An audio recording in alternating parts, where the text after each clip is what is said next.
에베소서 11번째입니다. 에베소서 3장 1절에서 13절까지 말씀입니다.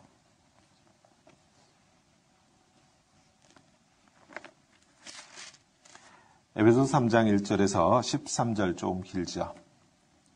나의 고난은 너희의 영광이니라. 맨 마지막 구절에 이는 너희의 영광이니라 하시는 그 말씀. 마지막 구절에서 제목을 따왔어요. 나의 고난은, 내가 받는 그 고난은 너희의 영광이다 라고 하는 제목입니다. 에베소서 11번째 3장 1절에서 13절까지 말씀 제가 읽겠습니다. 개역 개정판으로 제가 읽습니다. 이러므로 그리스도 예수의 일로 너희 이방인을 위하여 갇힌 자 된 나 바울이 말하거니와 너희를 위하여 내게 주신 하나님의 그 은혜의 경륜을 너희가 들었을 터이라. 곧 계시로 내게 비밀을 알게 하신 것은 내가 먼저 간단히 기록함과 같으니 그것을 읽으면 내가 그리스도의 비밀을 깨달은 것을 너희가 알 수 있으리라. 이제 그의 거룩한 사도들과 선지자들에게 성령으로 나타내신 것 같이 다른 세대에서는 사람의 아들들에게 알리지 아니하셨으니, 여기서 다른 세대는 구약 세대를 얘기합니다. 구약 시대에는 사람들의 아들들, 즉 이방인들에게는 알리지 않았다, 그런 뜻이에요. 이는 이방인들이 복음으로 말미암아 그리스도 예수 안에서 함께 상속자가 되고 함께 지체가 되고 함께 약속에 참여하는 자가 됨이라. 이 복음을 위하여 그의 능력이 역사하시는 대로 내게 주신 하나님의 은혜의 선물을 따라 내가 일꾼이 되었노라. 모든 성도 중에 지극히 작은 자보다 더 작은 나에게 이 은혜를 주신 것은 측량할 수 없는 그리스도의 풍성함을 이방인에게 전하게 하시고 영원부터 만물을 창조하신 하나님 속에 감추어졌던 비밀의 경륜이 어떠한 것을 드러내게 하려 하심이라. 이는 이제 교회로 말미암아 하늘에 있는 통치자들과 권세들에게 하나님의 각종 지혜를 알게 하려 하심이니 곧 영원부터 우리 주 그리스도 예수 안에서 예정하신 뜻대로 하신 것이라. 우리가 그 안에서 그를 믿음으로 말미암아 담대함과 확신을 가지고 하나님께 나아감을 얻느니라. 그러므로 너에게 구하노니 너희를 위한 나의 여러 환난에 대하여 낙심하지 말라. 이는 너희의 영광이니라. 아멘. 아멘. 오늘 말씀은요, 앞에서 이미 했던 말씀 2장까지 다시 반복하는 말씀입니다. 3절에 그랬죠. 내가 먼저 간단히 기록함과 같으니 그랬어요. 3절에서 앞에 기록했다는 뜻, 다른 편지에서 내가 말했다라는 뜻이 아니라 이 편지 앞부분에서 내가 이미 밝혔듯이라고 하는 그런 의미입니다. 그래서 반복되는 말씀이에요. 내가 이미 말했듯이. 그래서 어떻게 됐어요? 4절에 그것을 읽으면, 앞부분을 읽으면 내가 그리스도의 비밀을 깨달은 것 너희가 알 수 있으리라 그랬습니다. 그리스도의 비밀이란 말이 나오죠. 즉 하나님께서요, 예수 그리스도의 때까지 비밀로 했던 것이 있다는 뜻이에요. 그 비밀은 물론 앞에서 밝혔습니다. 사도 바울이 이곳 3장에 와서 다시 한번 이제 그 비밀을 말하는데 그 내용은 6절 말씀이에요. 6절에 그랬죠.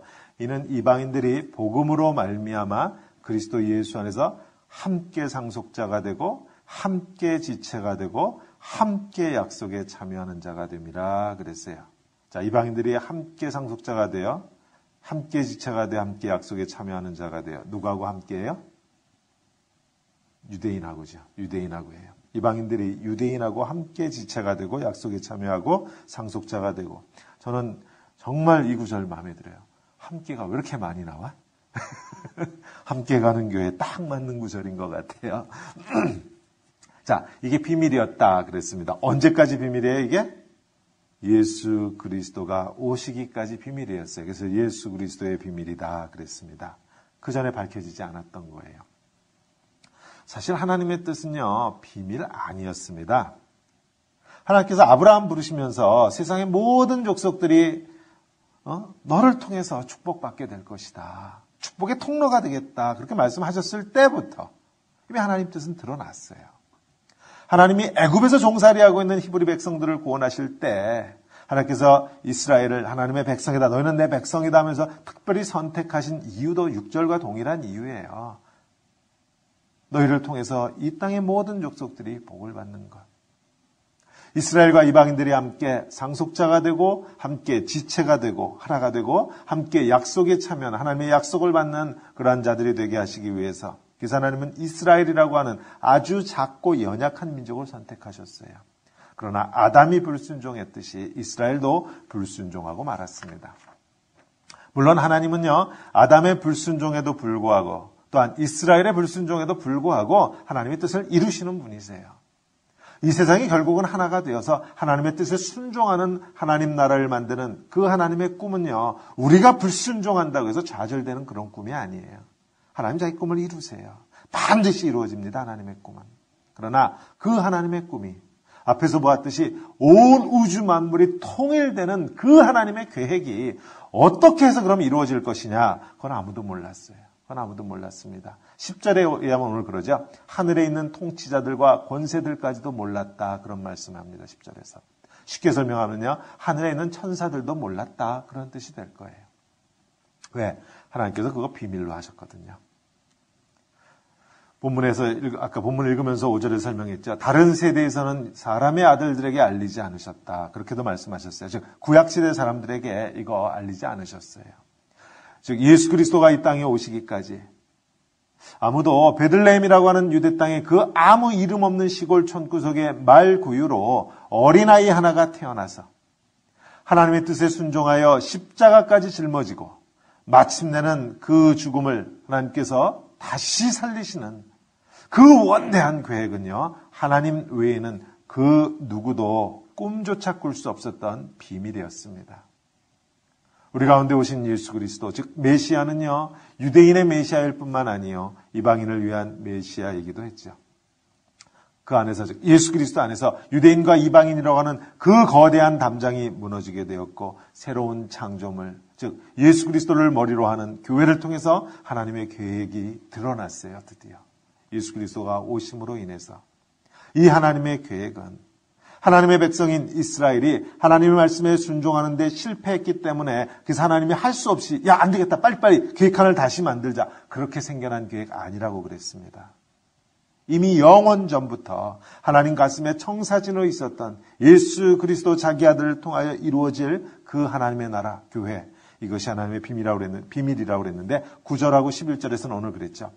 영원부터 만물을 창조하신 하나님 속에 감추었던 비밀의 경륜이 어떠한 것인지 드러내게 하려 하십니다. 영원 전부터 있었다고 그랬어요. 그리고 또 11절에 곧 영원부터 우리 주 그리스도 예수 안에서 예정하사 뜻대로 하신 것이다. 또 영원이란 영원 전부터, 영원부터 계속 그럽니다. 하나님이 이미 계획하셨던 것이지 이스라엘 통해서 한번 해봤더니 잘못됐네. 야, 이거 빨리 픽스하자, 고치자. 그래서 생겨난 계획이 아니라는 것이라고 했죠. 자, 흔히요, 오늘 우리가 읽은 구절은 2장 앞에 있는 2장 마지막 부분하고 그리고 이제 오늘 본문 다음에 14절 사이에 끼어들어갔다고 우리가 흔히 그렇게 이해합니다. 그래서 오늘 첫 구절이 이러므로 하고 시작했는데요. 14절도요, 이러므로 이렇게 시작해요. 그래서 중간에 끼어들어간 것이다, 그렇게 이해해요. 여기서 이러므로라고 하는 이 접속사 의미가 있어요. 영어 성경에 보통 그 의미가 분명히 나타나는데 이러한 이유 때문에 그런 의미입니다. 즉 2장 앞부분에서 기록한 이러한 이유 때문에, 그리고 이제 이게 삽입된 거니까 14절로 그냥 넘어가 버려도 돼요. 14절 이하로 넘어가 버리면은 이러한 이유 때문에 내가 하늘과 땅에 있는 각 족속에게 이름을 주신 아버지 앞에 무릎 꿇고 비노니 기도한다 하면서 이제 사도 바울이요, 에베소 성도들을 위해서 드리는 또 다른 기도문이 나옵니다. 14절 이후에요. 그렇게 함으로써 에베소서 3장까지 전반부가 끝나요. 기도로 끝나요. 후반부는 내용이 확 틀려져요. 근데 이러한 이유 때문에 내가 기도한다 그랬는데 이 접속사의 의미를 찾아줘요. 그 이유가 뭐였는지. 앞에서 보았듯이요, 하나님께서 예수 그리스도 안에서 유대인과 이방인을 하나로 하는 전혀 새로운 한 사람, 교회라고 그랬어요. 그것을 창조하시는 것. 앞에서 그것도 건물로도 비유했었죠. 건물을 만들어 간다. 성전이라고 그랬어요. 예수 그리스도 안에서 유대인도 아니요 이방인도 아니요 그 둘을 갈라놓았던 담은 무너지고 이제 새롭게 하나가 되어 하나님 뜻이 드러난 그 교회. 다음 주 목요일에 보게 될 14절 이하는 따라서 이렇게 해요. 이런 거예요. 예수 그리스도 안에서 교회를 통해서 우리를 하나 되게 하시는 그 하나님 아버지께 내가 이렇게 너희를 위해서 기도한다. 그런 의미가 돼요. 그 하나님. 이방인과 유대의 담장을 무너뜨리고 하나 되게 하셔서 교회를 이루신 그 하나님 아버지 앞에 내가 너희를 위해서 이렇게 기도한다 하는 게 14절 이후의 말씀이에요. 다음 주에 우리가 봅니다. 오늘은요. 다시 본문으로 돌아가서 3장 1절에도 이러므로 그랬잖아요. 의미는 동일해요. 이러이러한 이유 때문에 그런 뜻이에요. 무슨 이유에? 똑같은 이유죠. 하나님께서 예수 안에서 유대인과 이방인의 담을 허무시고 이 둘로 새로운 하나, 즉 새로운 창조물, 교회를 이루신 것을 사도 바울이요. 팔레스타인 땅은 물론 그 국경 넘어서 소아시아를 넘어서 그 다음 또 어디 유럽까지 온 지역을 쫓아다니면서 그걸 선포하고 다녔어요. 유대인과 이방인 사이에 막혔던 담이 무너져서 하나 됐다, 교회다. 그거 선포하고 다녔잖아요. 그 이유 때문에.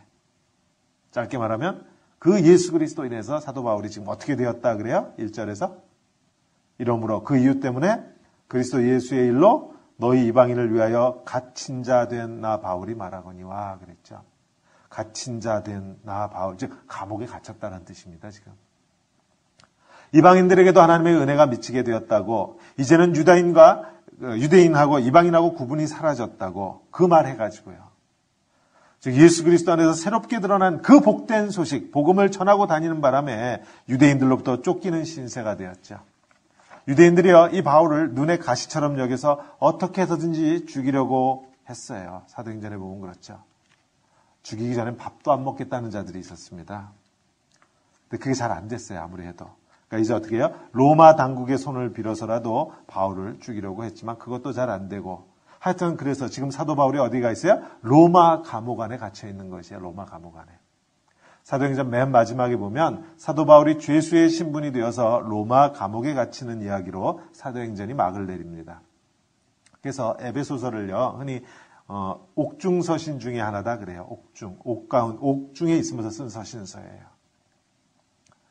지금 상황은 사도 바울이 로마의 감옥에 갇혀 있는 상황인데 사도 바울이 그래서 이제 마지막 13절에서는 이렇게 말했죠. 내가 그러한 이유로 로마의 감옥에 있기는 하지만 그렇다고 나를 너무 염려하지 말라. 그렇게 위로하는 말씀으로 오늘 13절 끝에 있었어요. 그러므로 너에게 구하노니 너희를 위한 나의 여러 환난에 대하여 낙심하지 말라. 이는 너희의 영광이니라. 이렇게 오늘 말씀이 마감했었죠. 너희를 위해서 복음을 전하다가 이방인들을 위해서 복음을 전하다가 내가 환난을 당하게 되어 비록 내가 감옥에까지 들어오게 되었지만 그렇다고 해서 너희는 낙심하지 말라. 감옥에 있다고 해서 너희가 주눅들 것 없다. 그렇게 말합니다. 왜 그래요? 이는 너희의 영광이니라. 내가 이렇게 고난을 당하는 것이 너에게 영광이다. 내가 이렇게 고난을 당함으로써 너희에게 내가 전한 그 복음이 영광을 얻게 될 것이다. 내가 고난을 당할수록 오히려 복음은 더욱더 능력이 될 것이다. 그런 뜻이에요. 그러고 났더니 기억나는 사람이 있습니다. 세례 요한이에요. 세례 요한. 세례 요한이 했던 여러 말 중에 유명한 말 한마디 있어요. 요한복음 3장 30절에 세례 요한이 이렇게 말합니다. 그는 흥하여야 하겠고 나는 쇠하여야 하리라 그랬어요. 예수 그리스도 그분은 흥하여야 하겠고 나는 쇠하여야 하리라. 나는 감옥에 가도 괜찮아. 나는 순교해도 괜찮아. 그분만 흥하신다면. 세례 요한이 그랬는데 오늘 사도 바울이 감옥 안에서 그럽니다. 내가 환난 가운데 있어. 내가 감옥 안에 있지만 그럼에도 불구하고 이것이 너희에게는 영광이 된다. 그렇게 말합니다. 보세요. 예수님께서 고난을 당하셨기 때문에 그것이 우리 모두에게 영광이 되어서 구원의 자리에 나아갈 수 있었습니다. 마찬가지로 사도 바울의 고난이 있었기에 에베소를 비롯한 이방인들에게 구원의 영광이 임할 수 있었어요. 그러니까 우리를 통해서 이루어지는 하나님의 영광이 어떻게 나타나요? 우리가 당하는 고난을 통해서 누군가 구원의 영광을 받습니다. 하나님의 말씀이 영광을 받아요. 우리의 고난을 통해서. 우리는 자꾸 속된 말로 이렇게 생각해요. 님도 보고 뽕도 따고. 속된 말로 하면 누이 좋고 매부 좋고. 우리는 자꾸 그렇게 생각해요. 나도 영광이고 하나님도 영광이고. 우리는 그런 마음인데 성경은 아주 분명하게 말합니다. 복음을 전하는 우리를 기다리는 것은 고난이라고 말해요. 예수님 때문에 고난 받으세요? 예수님 때문에, 복음 때문에. 예수 그리스도의 말씀대로 사는 것은요, 2000년 전이나 지금이나 여전히 고난입니다. 환난이에요. 말씀대로 사는 거 결코 쉬운 길로 가는 거 아니잖아요. 넓은 길로 가는 거 아니잖아요. 우리가 가는 길은 좁은 문으로 들어가는 길이라고 성경은 아주 분명하게 말합니다. 물론 지금 우리는 예수 믿는다고 해서 감옥에 가는 그런 상황은 아니에요. 그렇다고 해서 우리가 예수를 전하는 지금 이 21세기 미국에서 우리의 삶의 환경이 그럼 2000년 전하고 다르냐? 결코 다르지 않습니다. 오늘 그 말씀을 하려고 해요. 예수를 전하는 사도 바울은 감옥이 기다리고 있었다고 한다면 오늘 예수 그리스도를 제대로 따르려고 하는 예수의 제자라고 하는 우리를 기다리고 있는 것은요. 어쩌면 이렇게 말할 수 있을 것 같아요. 경제적인 손실이에요. 내 이익 다 챙기고 예수 전할 수 있습니까? 이제 또 텍스 시즌 다가왔죠. 이제 텍스 보고 하죠. 예수를 믿지 않는 다른 사람들은 혹 적당히 눈 감고 넘어갈 수 있는 것이라고 해도요. 우리는 그리스도인이라고 하는 그 이유 하나 때문에 그렇게 못하는 경우가 많습니다. 손해를 감수해야 하는 경우 많아요. 다른 사람들은 적당히 책상 밑으로 돈 봉투를 주고받으면서 빠른 길로 갈 때에 또 그렇게 할 수 있어야 능력 있다고 하는 칭찬을 받는 이 시대에 우리는 그리스도인이라고 하는 그 이유 때문에 그렇게 못합니다. 비록 이익을 보지 못하고 때로는 큰 손실을 감수하여도요. 좁은 길을 가야만 하잖아요. 다른 사람들은요. 적당히 얼버무리고 넘어갈 수 있을 때 우리는 그리스도인이라고 하는 이유로 정직하게 말해야 되고요. 다른 사람들 같으면 굳이 말하지 않고 넘어갈 수 있는 것일지라도 우리는 더욱더 높은 윤리적인 책임의식이 있기에 더욱더 정직해야 돼요. 그로 인해서 경제적인 손해 볼 수 있습니다. 그래서 예수님은 마태복음 산상수훈에서 그렇게 말씀하셨어요. 내가 너에게 이르노니 너희의 의가 서기관과 바리새인보다 더 낫지 못하면 결코 천국에 들어가지 못하리라 그러셨어요. 우리에게 요구되는 윤리적 영적 수준은요. 훨씬 높습니다. 즉 그리스도인이라고 하는 이유 때문에 우리에게 요구되는 그 윤리적인 책임감은요. 일반 사람들보다 높아요. 억울하세요?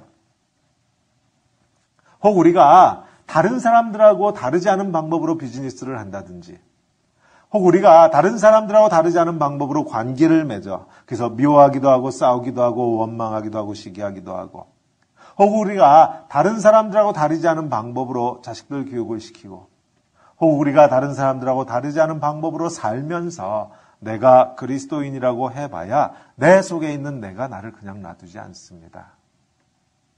우리의 양심이 화인 맞은 것이 아니라고 한다면 우리 속에 계시는 성령님으로 인해서 우리는 마음이 편할 수 없어요. 이 세상 살면서 손해보지 않고 살겠다고 하는 그리스도인, 사실 이건 말이 되지 않습니다. 이 세상에서 그리스도인으로 살려면 억울할 수밖에 없어요. 그리스도인으로 살려면 억장이 무너지는 경험을 할 수밖에 없습니다. 이 땅에서는. 왜 그래요? 이 세상은요. 우리가 속한 세상이 아니기 때문에 그래요. 이 세상은 하나님의 백성들이 가지고 있는 윤리적인 수준, 영적 원리하고는요. 전혀 다른 수준과 전혀 다른 원리를 갖고 사는 곳이기 때문에 그래요. 이 세상에서 성공하려면 더 많이 짓밟아야 합니다. 더 많이 불의에 눈 감아야만 하고요. 더 많이 마음의 빗장을 닫아야만 돼요. 가끔 이런 이야기 들어요. 예수 믿었더니 누구누구는요. 사업에도 성공했대요. 와, 직장에서 그렇게 높은 지위에 올라갔대요. 예수 믿었더니. 그러면서 마치 예수를 믿으면 그렇게 세상적으로 보아도 부럽지 않은 지위와 재산을 누릴 수 있어야만 하는 듯이 그런 게 예수 믿는 삶이라고 그러는 분들 이야기를 가끔 듣습니다. 오해하지 마세요. 물론 그런 분들이 있어요. 그렇게 예수 믿으면서 세상적으로 봤을 때 성공했다고 할 수 있는 그런 지위와 재산을 가진 분들이 없지 않아 있습니다. 근데 우리가 간과하는 것이 있어요. 그렇게 사는 분들이 순간순간 하나님의 말씀으로부터 벗어나지 않으려고 하나님의 말씀에 순종하려고 얼마나 애쓰고 있는지에 대해서 우리는 무관심해요. 단지 결과만 보려고 그래요. 결과만.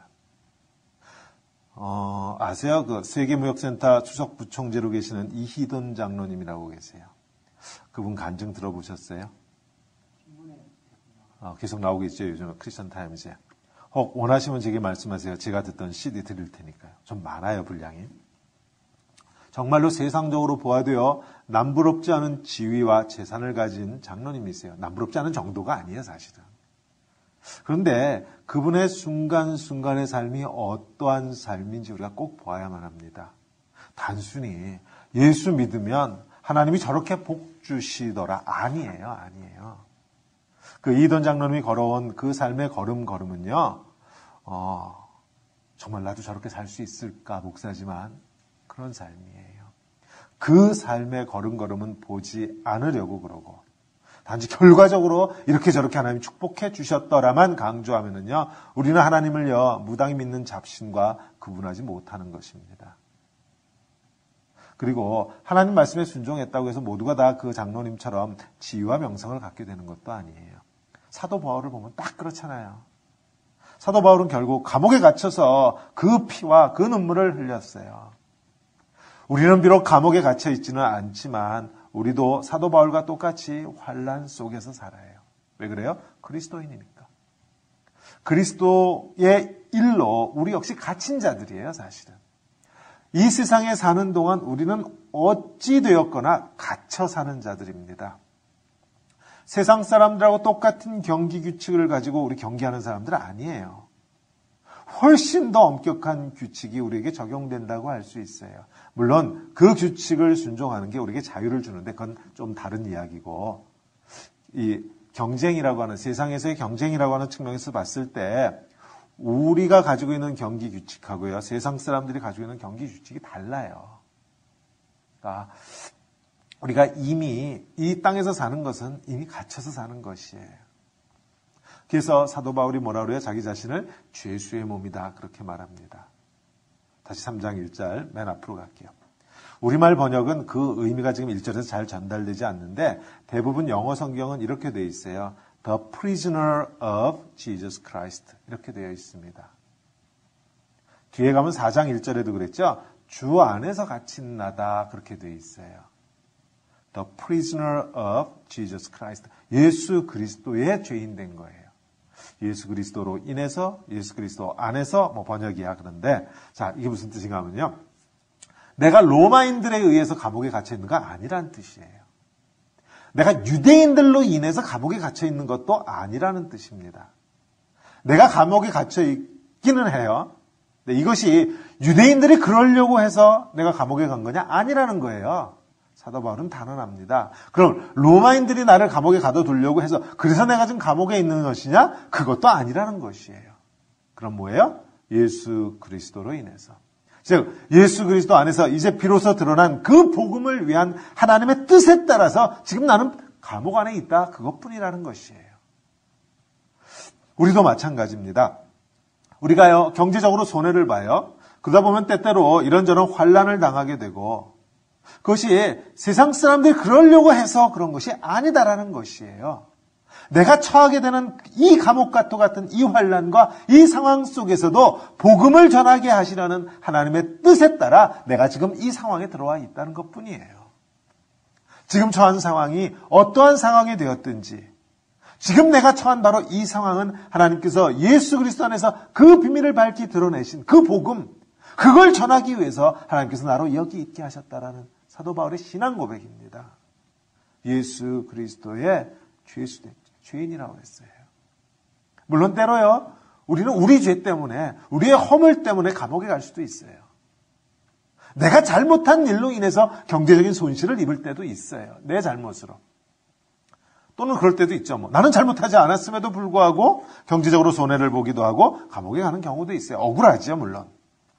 하여튼 그 경우가 어떠한 경우가 되었든지요, 내가 잘못한 것이든 내가 억울한 일을 당한 것이든 상관이 없습니다. 우리가 그리스도인이라고 하는 그 한 가지 사실은요, 내가 있는 그곳은, 내가 오늘 발을 붙이고 있는 이곳은 여전히 하나님의 뜻이 이루어지는 곳이다라는 것이에요. 기억하세요? 사도 바울하고 실라가 복음을 유럽에 전하려고 흥분했어요. 그래서 빌립보에 도착했을 때 그들을 기다리고 있던 건 또 감옥이었어요. 정말로 감옥만 기다리고 있어요, 바울은. 근데 그곳에서 무슨 일이 일어났어요? 전도의 문이 열립니다. 감옥 문이 부서졌죠. 이렇게 땅이 흔들리고 간수가 자살하려고 그랬어요. 근데 바울하고 실라가 도망을 안 가고 그 안에 있다가 그 간수를 말리죠. 그렇게 해서 간수가 예수 믿고 그 간수뿐만이 아니죠. 주 예수 그리스도를 믿으라 그리하면 너와 내 집이 구원을 얻으리라 그랬잖아요. 그 간수의 가정까지. 그렇게 해서 빌립보에 교회가 세워집니다. 성경의 메시지는 아주 분명해요. 내가 손해를 보면, 내가 환난을 당하면 누군가 구원의 영광을 얻는다 그럽니다. 내가 손해를 보면 누군가가 하나님을 만나고요. 내가 손해를 보면 누군가 하나님의 평강을 누리고요. 내가 손해를 보면 누군가 하나님의 치유를 경험한다는 것이에요. 그것을 사도 바울이 오늘 12절에서 그랬어요. 우리가 그 안에서, 예수 그리스도 안에서 그를 믿음으로 말미암아 담대함과 확신을 가지고 어떻게 해요? 하나님께 나아감을 얻는다 그랬습니다. 하나님께 나아감을 얻는다 그랬어요. 옛날 성경에서는 그랬죠. 우리가 그 안에서 그를 믿음으로 말미암아 담대함과 하나님께 당당히 나아감을 얻느니라 그랬어요. 아멘. 자, 하나님께 나아갈 길이 열렸다 그랬어요. 나 혼자 나아가는 거 아니에요. 함께 나아가는 것이에요. 유대인인 내가 이방인들과 함께 나아가는 것이에요. 이방인인 내가 또 다른 이방인들과 함께 나아가는 것이에요. 이제는 이방인인 내가 믿지 아니하는 유대인들과 함께 하나님 앞으로 나아갈 수 있는 길이 열렸어요. 내가 원수처럼 여기던 그 사람과 함께 손을 잡고 당당히 하나님 앞으로 나아갈 길이 열렸습니다. 이것이 사도 바울의 확신이에요. 비록 지금 처한 상황은 감옥 아니었지만, 자신은 비록 지금 환난 중에 있었지만, 나를 이 환난 중에 있게 하신 분이 누구시다? 하나님이시다. 로마인들 아니다. 저 유대인들 아니다. 나를 이 환난 가운데, 감옥 가운데 있게 하신 하나님은 이 환난을 통해서도 지금 누군가를 영광스럽게 하신다. 지금 하나님의 말씀은 영광 중에 드러난다. 그렇게 선포합니다. 근데 보세요. 여기까지 이야기하면 뭐 할렐루야 아멘 좋죠. 은혜 받을 수 있어요. 근데 이 이야기를 반대로 뒤집으면 어떻게 돼요? 그럼 좀 심각해집니다. 내가 손해보는 것이 아까워서 손이 덜덜덜 떨려서 찔끔 눈을 감아버렸을 때 누군가 하나님의 영광에서 멀어져 간다는 뜻이에요. 내가 손해보는 것이 아까워서 애써 다들 그렇게 사는 거 아니냐고 나를 변명하고 뭐 다들 뭐 그리스도인 어떻게 그렇게 사냐 뭐 그렇게 할 때 누군가 나로 인해서 시험 들고 실족당한다라는 것이에요. 내가 손해보는 것이 아까워서 손님에게, 동료 직원들에게 또는 거래하는 사람들에게 정직하지 못했을 때 누군가 나로 인해서 하나님 나라에 대한 기대를 접게 된다라는 것이에요. 잠시 잠깐 사는 이 세상에서 조금 더 많이 갖겠다고, 조금 더 높은 지위에 올라가겠다고, 그래서 좁은 길 외면하고 하나님 말씀을 내 이익으로 희석시켰을 때 하나님 나라의 그 영광, 그 빛은 바래질 수밖에 없어요. 내 주인은 어둠에 사로잡힐 수밖에 없습니다. 그런데 사람들이 알아요. 예수 믿지 않는 사람들이요, 결국 다 알아요. 내 주위에 빛이 있는지 어둠이 있는지요, 우리가 다 영물이에요. 결국 다 압니다. 성도님들은 주위에 어떤 사람들이 다가옵니까? 비즈니스로 거래하는 그런 사람들 말고요. 어떤 사무적인 그런 이유 말고요. 또는 내게서 무엇인가를 얻어내려고 하는 그런 사람들 말고요. 그냥 내 곁에 있는 게 좋다고, 그냥 나랑 대화하는 게 좋다고, 나랑 밥 같이 먹으면 좋다고, 그래서 나를 찾아오는 사람을 몇 명이나 갖고 계십니까? 이 땅에서 우리의 삶은 좁은 문으로 들어가는, 마치 감옥으로 들어가는 것과도 같은 그러한 삶이에요. 그러나 그 길에서 주님은 분명히 말씀하십니다. 자신의 영광을 드러내시겠다고. 비록 2000년 전하고는 지금의 시대 상황이 많이 달라 보이지만 근본에 있어서는요, 하나도 다르지 않습니다. 사도 바울이 갇혀있는 저 감옥이 오늘 우리가 손을 벌벌벌 떨고 있는 우리의 삶의 자리와 결코 다르지 않아요. 내가 주님의 이름으로 그 경제적 손실을 보지 않고 어떻게 해서든지 나는 이익을 취한다고 할 때 하나님의 영광은 내 곁을 떠납니다. 그러나 말씀에 순종함으로 이 길을 가시는 우리 성도님들 걸음마다 내가 원수로 여겼던 자가 나로 인해서 함께 상속자의 자리에 서게 되고, 나와 함께 교회의 지체가 되고, 나와 함께 하나님의 약속에 참여하는 그러한 자가 되어 우리가 함께 하나님의 영광을 노래하게 될 것이에요. 오늘 본문 중에 있는 말씀으로 설교의 결론을 대신합니다. 우리가 그 안에서 그를 믿음으로 말미암아 내가 있는 삶의 자리가 하나님께서 허락하신 삶의 자리라고 하는 것. 내가 오늘 경제적으로 조금 손실을 본다고 하여도 비록 내가 감옥과 같은 환난으로 내 삶이 이루어졌다고 할지라도 내가 그를 믿음으로 말미암아 이 자리가 하나님께서 내게 허락하신 삶의 자리라는 것을 믿음으로 말미암아 어찌 되어 담대함과 하나님께 당당히 나아감을 얻느니라. 아멘. 아멘. 기도하겠습니다. 하나님 감사합니다. 다시 한번 돌아봅니다. 내 주위엔 어떠한 사람들이 찾아오는지 돌아봅니다. 하나님 내게 빛이 있나 돌아봅니다. 내 속에 예수 그리스도의 영이 함께 하신다고 내가 늘 고백도 하고 찬양도 하고 기도도 하는데 하나님 과연 이 빛으로 누가 찾아옵니까? 하나님 기도합니다. 내가 처해 있는 상황은 감옥과는 좀 달라도 여전히 어렵고 힘든 좁은 길인데 하나님 이 길이 믿음으로 눈으로 보니까 주님께서 내게 허락하신 길이요 자리요 이 자리가 하나님의 영광을 드러내는 자리라. 하나님 내가 다시 한번 주님 앞에 고백합니다. 하나님 비록 힘들지만 비록 억울하지만 하나님 이 길에서 주님의 영광을 드러내렵니다.